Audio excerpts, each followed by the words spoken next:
In this video, we're going to play around with wood turning things that are tiny. We're going to make a minuscule, long-stemmed goblet.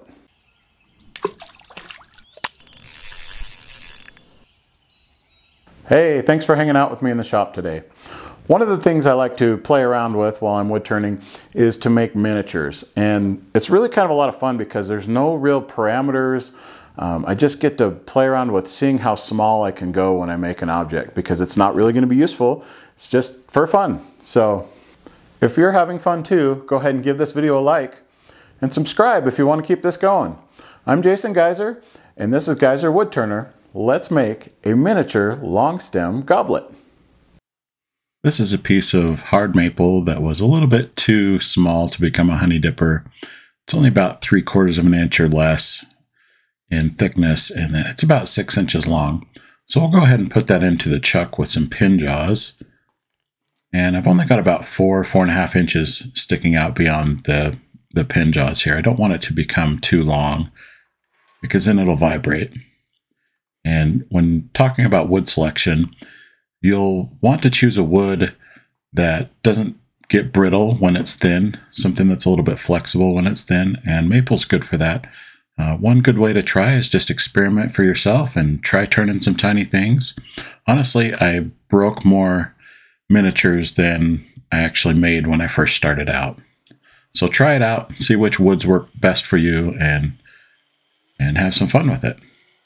So instead of marking the center, I just put it in the chuck and brought the tailstock center up because I've got plenty of wood here. I'm not going to use it all, so it doesn't necessarily have to be perfectly centered. And we'll just go ahead and true it up so that it is. And we'll rough this down first with the spindle roughing gouge.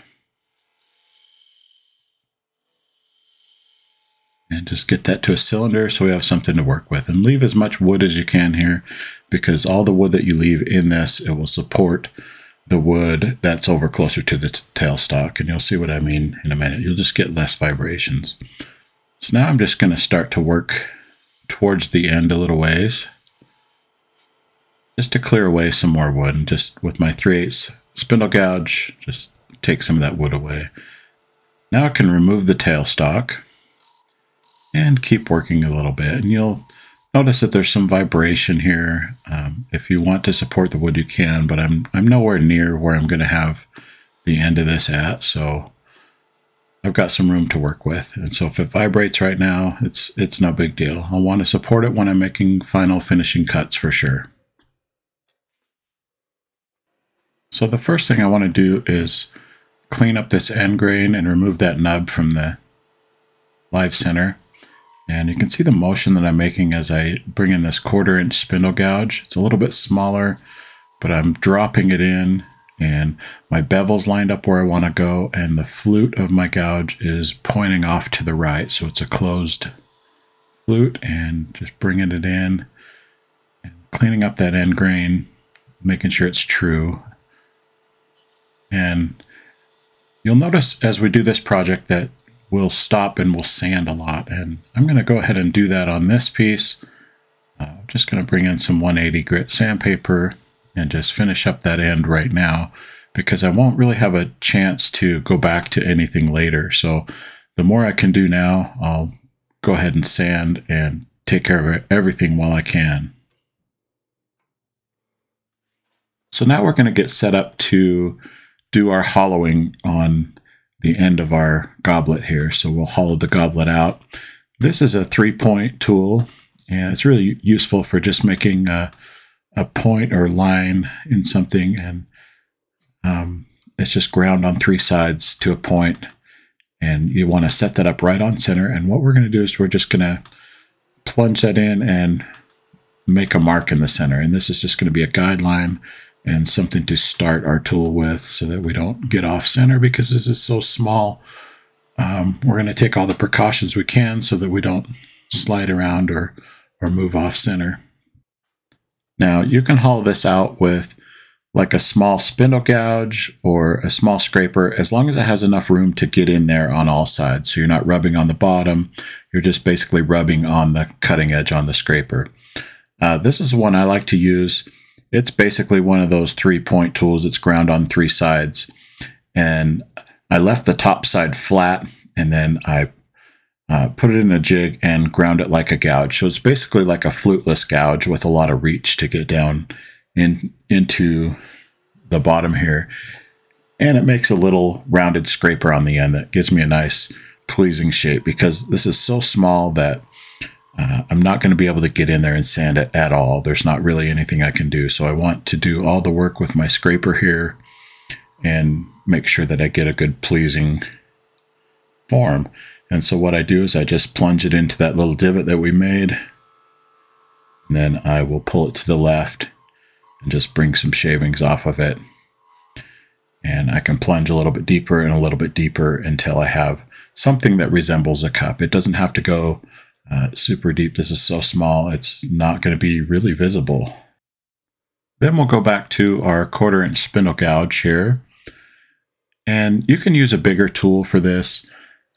It's actually going to be a little bit more stable, but it also is going to be a little more aggressive. And that's why I like to use a small diameter tool here, because I can get these really fine small cuts off of a small tool like this. And so you can see that I'll wrap my hand around the tool rest and underneath, and sometimes I'll have to go from up above. As long as I stay out of the way of that chuck, I can bring this tool in and start shaping with it. And I'm just going to kind of refine and define where my wall thickness is going to be on this. I want to get it kind of thin and delicate if I can.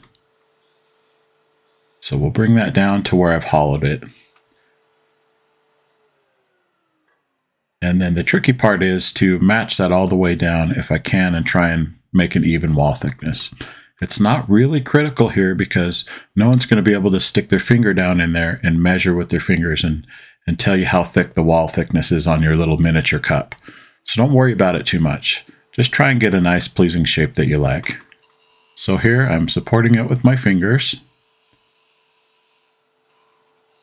and just removing a little bit of material at a time to get it out of the way. And then I can come back the other way and roll a bead basically and create a cup on the end of this. Same thing, remove some material and then just really delicately make a cut to follow that inside curve.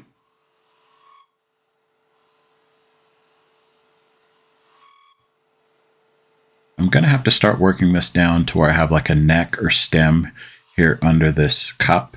And so I'm going to just remove some material, and I do that gradually.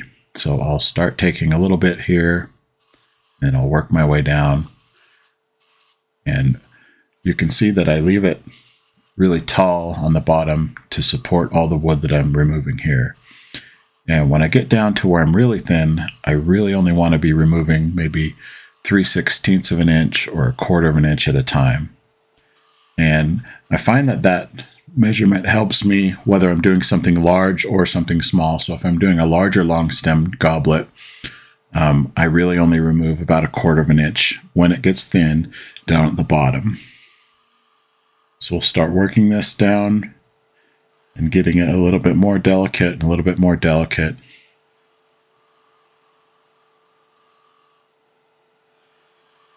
Until I'm as thin as a toothpick. And we'll just have to clean up this corner. And this is what's really cool, that you can do this with hand tools, and it's really difficult to do with machines. So you can really tell that this is handmade because you've got a nice sharp corner at the bottom of this cup.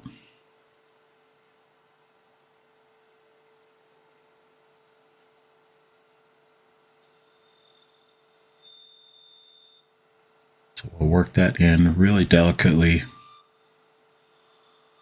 and just try and take that thickness out of the wood. Okay. So I think that looks pretty good. Now, again, like I talked about before, if I don't sand this now, I will never get the opportunity to sand this. And I don't need to do a lot of sanding on this. In fact, I'm only going to use 240 grit, and that's all that I'll need. I don't really need anything, just enough to take any tool marks and roughness out of it. And it can help change the diameter just a little bit down here as well, so it can put it where I want it to be.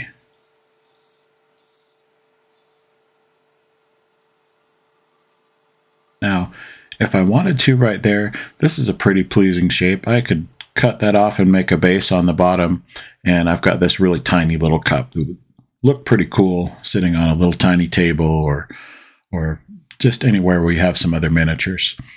But this is where I get a little bit crazy, and I'm going to take this down into a very long stem goblet. And it's mostly for me just for practice to see if I can do it. And like I said, when I first started making these, I broke a whole lot of them. And now I do it for practice so that I don't break a whole lot of them. And it helps me in my other wood turning, especially if I'm doing something like thin spindles or finials for ornaments or something like that. And you'll see that I'll just work this down and remove some material, and I go about 1/4 of an inch here. So 3/16 to 1/4 of an inch, and just take that down. We'll get it as thin as I possibly can here, and then we'll sand, and then we'll repeat this process as we go all the way down. And I'm going to try and shoot for about 4 inches long on this, which is really long and thin for as thin as this stem will end up being. So we'll sand this section while I have a chance. And that's basically the process that I go through as I go all the way down. Is I'll remove a little bit of material, and then I'll remove a little bit more where I get down closer to where I'm only removing 1/4 of an inch or less.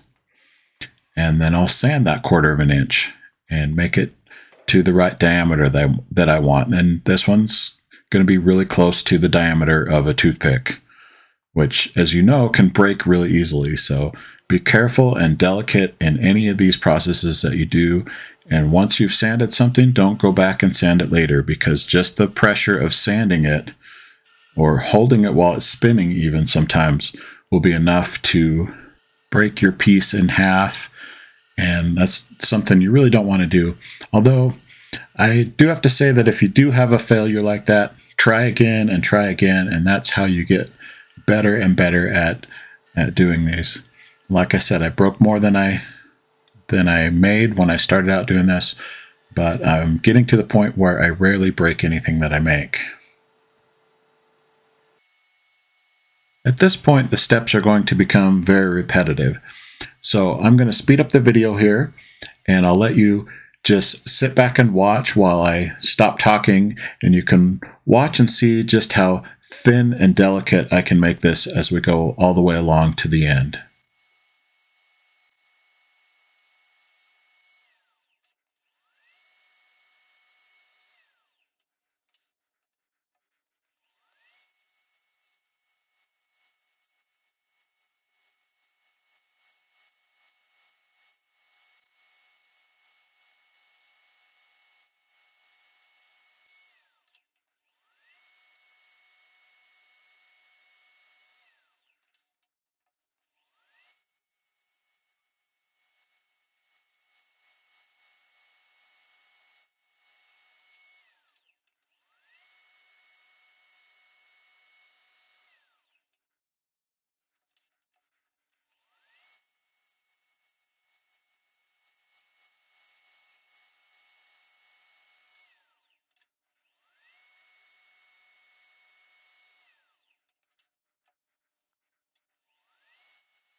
As we get down towards the bottom, you can see just how flexible this piece has become. And also we're going to have to form some sort of base on this.